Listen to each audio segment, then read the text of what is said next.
Hopefully nothing that was too significant in terms of flooding or any severe weather or anything like that. But of course, yes, it was terrible timing with that rain over the weekend. Let's take a look at things now because things are improving quite a bit out there. In fact, we've got a mix of sun and clouds. And if you were maybe looking at this same view maybe on our website about 2 hours ago, 3 hours ago, it was all clouds. So you can see we're definitely seeing things improving out there. Let's take a look at the stats because that's even better to look at. 73 degrees currently is the temperature in Chattanooga. We have a dew point of 61 and falling. The heat index, yeah, right at the temperature, 73. So that lets us know we've got some improving weather building in. Notice the wind out of the north and west. That's a wind we love to see this time of the year because it means we've got cooler and more refreshing air that continues to filter on into the region. So take a look at the numbers in your neighborhood. It's 69 degrees currently in Cleveland, 70 in Athens and Dayton, 73 Chattanooga and Dalton, 70 in Lafayette. We've got 77. That's actually the warm spot in Murphy as that cooler air has not made it over the eastern mountains just yet, but still 73 degrees in Scottsboro as well. Now these temperatures, look at this. We hadn't shown you this map here in quite a while, but you can see, again, notice it's actually a little warmer over the Blue Ridge. That's where the cooler air, the leading edge of that is now. But as you go farther to the north and west, we've got cooler temperatures than this time yesterday. It's about 10 degrees cooler than this time yesterday over towards the plateau, about 10 degrees cooler as well in northeast Alabama than where we were sitting yesterday at this time. Let's track the clouds for you. You can see the last of the cloud cover now making its way east to the I-75 corridor. So Athens over towards Dalton and Ellijay, still dealing with some of the clouds, but that clearing line continues to make its way on off towards the south and east slowly but surely. Now off to the north and west, we've got lots of pleasant weather building in. We've got this big area of low pressure over the Great Lakes spinning in, a lot of clouds and rain there, but for us it's pulling in that drier and more refreshing air. It's kind of like an engine basically pulling all that nice weather into our area, and it looks to stick around for a while. So as we track a taste of fall that will be arriving, you can see we're right on the edge of that improving conditions now, and it will continue to filter in with better weather throughout the rest of this afternoon. High pressure will build in from the west, giving us that very nice air mass all the way into your Tuesday. It's going to be beautiful as you wake up Tuesday morning, and it will stay that way really all the way through most of this week with low humidity and fairly pleasant temperatures. Now by the second half of the week, as high pressure moves away, we'll try to get a little warmer air in here, but it's still going to stay on the dry side. Look at these dew points right now, still in the mid 60s over from Dalton over towards Murphy and Blue Ridge, but notice north and west of the city, dew points are dropping into the 50s and falling. So clearing out this afternoon, high temperatures likely holding into the 70s across the area with that sunshine. Again, just some gorgeous weather tonight.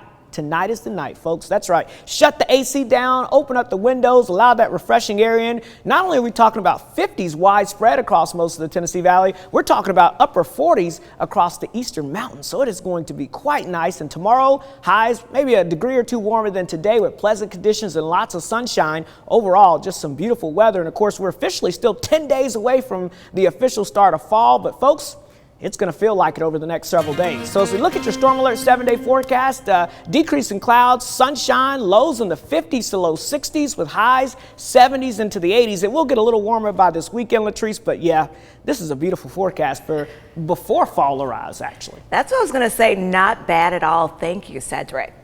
Our Paul Shaheen tells us of the legend of a resident peacock in the Highland Park community in today's 3 in Your Town.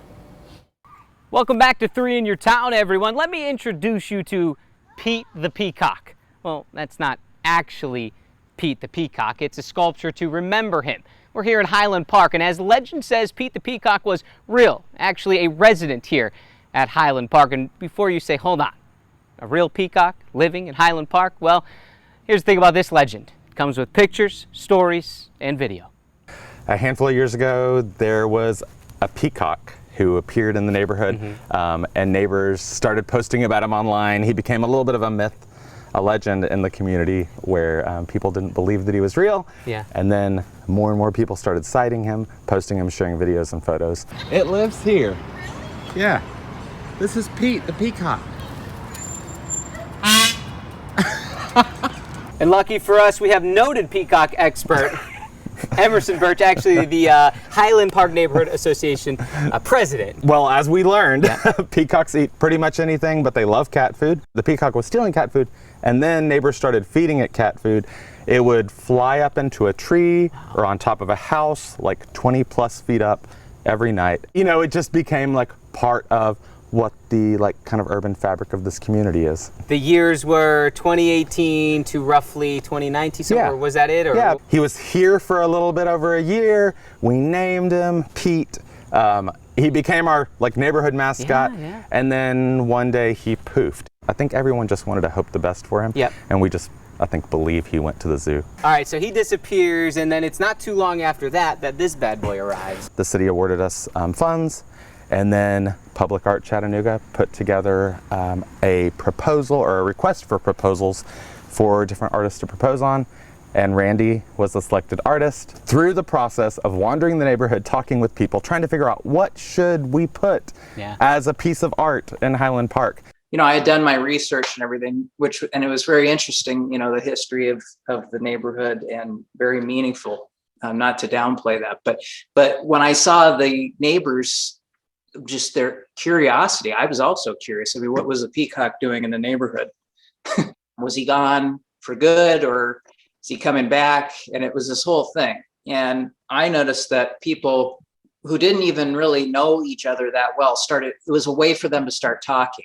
And really, that's what public art, you know, is supposed to do. It's the perfect spot for it. You already had the streets of Highland Park in the middle of it.